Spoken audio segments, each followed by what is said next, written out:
Hello बच्चों, let us read this question. This question says radioactive decay is a statistical process. That is, we cannot precisely predict the timing of a particular radioactivity of a particular nucleus. The nucleus can disintegrate immediately or it may take infinite time.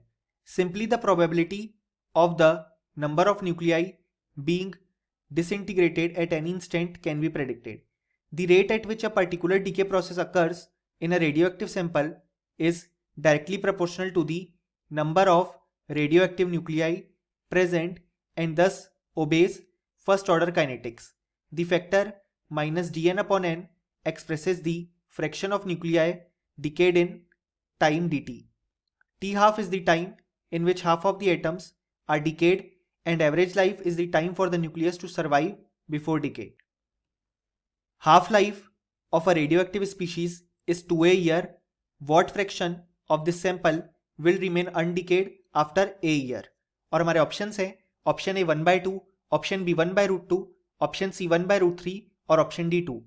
सो इस paragraph में हमसे radio active DK के बारे में बात की गई है एंड देन हमसे क्वेश्चन पूछा गया है कि half life of a radio active species है 2a ईयर, तो कितना फ्रैक्शन ऑफ दिस सैंपल अनडिकेड रह जाएगा आफ्टर ए ईयर.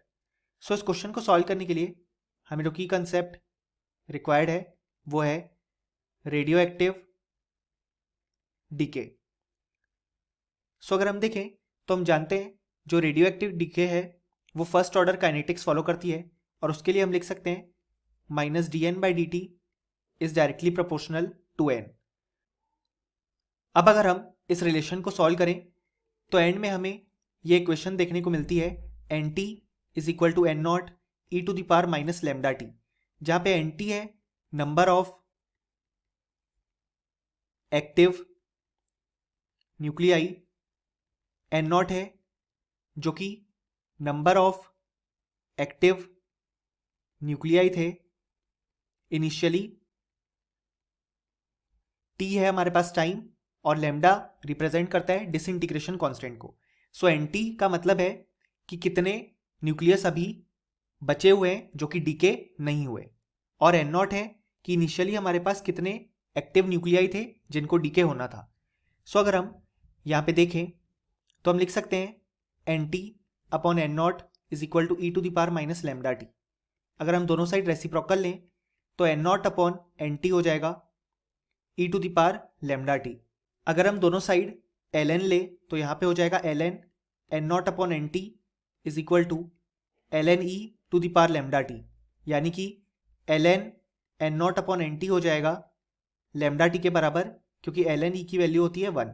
अब हम एल एन को लिख सकते हैं 2.303 log N not upon N T, वो हो जाएगा लेमडा टी के बराबर. यानी कि अगर हम टाइम का एक्सप्रेशन यहाँ से फाइंड आउट करें तो वो हो जाएगा 2.303 upon lambda log N not upon N T. तो यहाँ पे हमें जो टी हाफ है, टी हाफ यानी कि 50% न्यूक्लियाई डीके हो चुके हैं और 50% बचे हुए हैं. सो टी हाफ के लिए अगर हम इस एक्सप्रेशन को पुट करें सो हम लिखेंगे T half is equal to 2.303 upon lambda log N not, और एन टी मतलब जो रिमेनिंग न्यूक्लियाई है डीके होने के लिए वो होंगे एन नॉट अपॉन 2. सो हम लिख सकते हैं जो टी हाफ की वैल्यू हो जाएगी वो हो जाएगी 2.303 अपॉन लेमडा लॉग 2.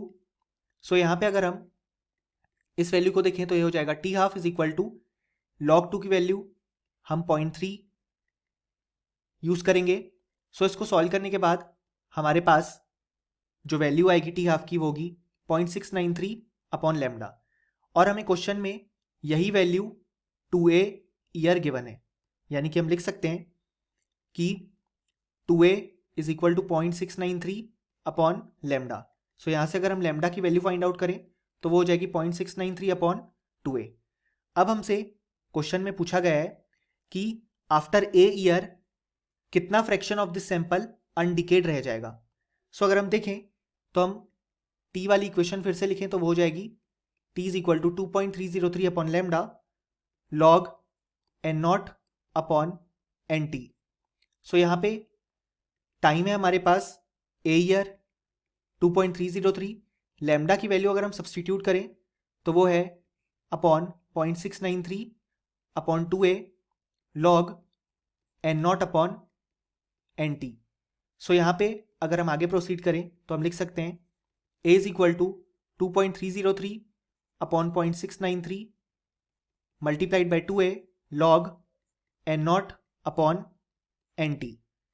सो यहाँ पे अगर हम देखें तो यहाँ पे a और a कैंसिल आउट हो जाएगा और हम लिख सकते हैं कि log N not upon N T is equal to 0.693 upon 2.303 multiplied by 2।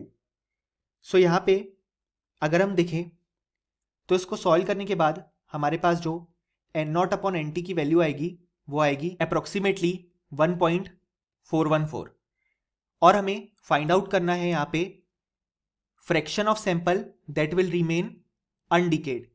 अब यहाँ पे अगर हम बात करें फ्रैक्शन ऑफ सैंपल जो कि अनडिकेड होगा, इसका मतलब कि अभी तक जितने न्यूक्लियस डीके नहीं हुए हैं जो कि हम एनटी से रिप्रेजेंट करेंगे अपॉन जो इनिशियली टोटल न्यूक्लियस थे एन नॉट, यानी कि हमें इस क्वेश्चन में फाइंड आउट करना है N T upon N not. अब हमने N not upon N T की वैल्यू फाइंड आउट कर ली है, सो अगर हम इसका रेसिप्रोकल करें तो वो हो जाएगा N T upon N not यानी कि 1/1.414 और हम 1.414 को √2 लिख सकते हैं। So N T upon N naught की जो वैल्यू आ जाएगी वो आ जाएगी 1/√2, यानी कि हम देख सकते हैं कि इस क्वेश्चन के लिए हमारे पास जो करेक्ट ऑप्शन हो जाएगा वो हो जाएगा ऑप्शन बी और बाकी तीनों ऑप्शन इनकरेक्ट होंगे क्योंकि वो हमारे फाइनल आंसर से मैच नहीं करते। यानी कि फाइनली हम लिख सकते हैं कि इस क्वेश्चन के लिए हमारे पास जो करेक्ट आंसर है वो है option B. Hope you understood it well, best of luck.